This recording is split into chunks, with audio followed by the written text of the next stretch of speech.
Hi, I'm Ryan Curtright with Symmetrics Tech TV.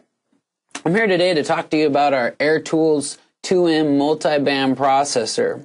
The multiband processor is used in broadcast. It could also be used for some processing, maybe at a club where you have needs for multiband processing in a high fidelity environment. In broadcast, it works for HD, it works for FM, it works for AM. Particularly better in the HD and FM categories, but it could also even be used maybe as a inexpensive mastering tool. There are some mastering presets in it, and it does have those capabilities. Let's just jump right in and look at the software and see everything that the AirTools 2M has available for you.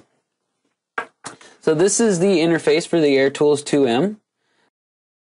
First thing I would just show you is that from the signal path goes from left to right. At the top of the unit, we see that we have inputs, mutes, so we can mute a channel. You'll see that we have full meters, left and right meters, both input and output, and then we do have some gain reduction meters for the different multiband processes. We also have some system controls, and we'll look at those first here. You'll notice there's some test tones and a gain for the test tones, as well as different sync sources. So are we syncing the clock from the internal clock, from word clock, or from an AES source, and what's the sample rate? There's also the ability to terminate the word clock with a touch of a button here. There's also what we call a pre-emphasis phase filter. This is used, the 75 is used in American FM, whereas 50 is used throughout most of the rest of the world.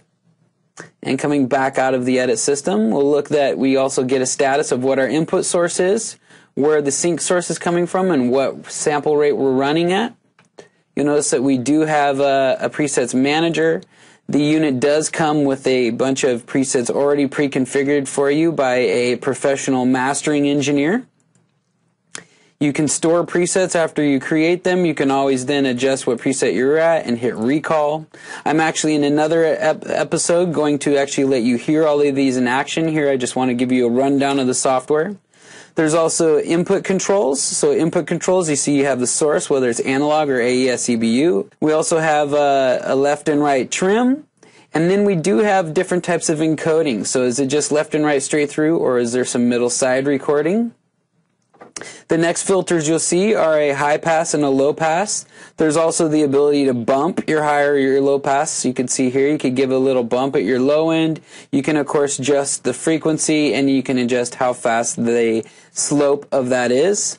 There's also what we call a phase rotor, which shifts coherent harmonics in the signal path that causes symmetry. So this is kind of your symmetry switch. There's also a de-esser, which takes the S's or sibilants out of the audio, as well as a downward expander, which takes low-level audio.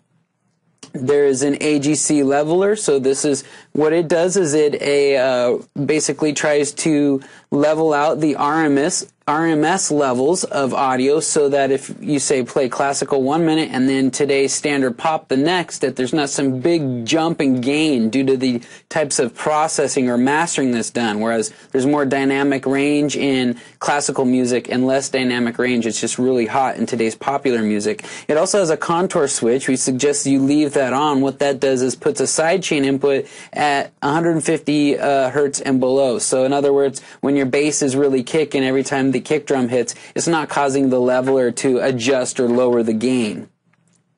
Then there's a 6-band EQ with a high shelf and a low shelf filter. So you see I could activate this low shelf, and with it active, and I can shelf the audio. So some front end EQ. Then we have a 4-band crossover. You'll see the different crossover frequencies that you can set up.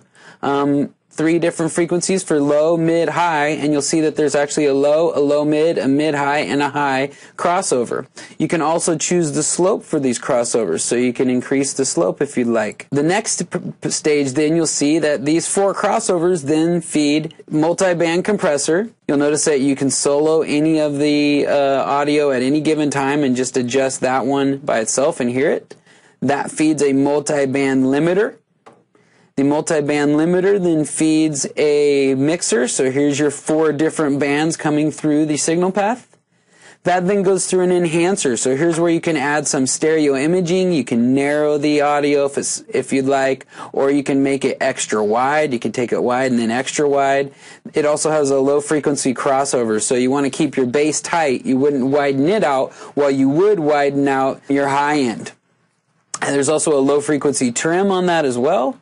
There's also some environmental effects. This is basically a small amount of reverb. Maybe you'd add that to a mic signal or some sort of programmed speech audio to kind of sweeten it up with a little bit of reverb to it.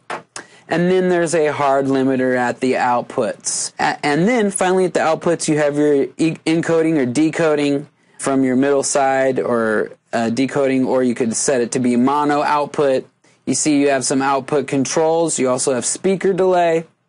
Or maybe this delay is just to sync it up in, if you're processing audio here with maybe a video source, then you're syncing it up to a mild bit of delay to work with the HD video source or something like that to sync the audio back up. What's great is once you're running a preset, you can always A/B to see what the original audio sounds like versus the new audio by just hitting the DSP bypass. So instantaneous A/Bing of the two audio. That is the basic AirTools 2M multiband processor software. That's the GUI. It connects up over IP to the hardware. I encourage you to download the software. It's free, it's unregistered, and we'd love to talk to you about our products. So you can call us at 425-778-7728, or you can email us at support@symmetricsaudio.com. Thanks for joining me.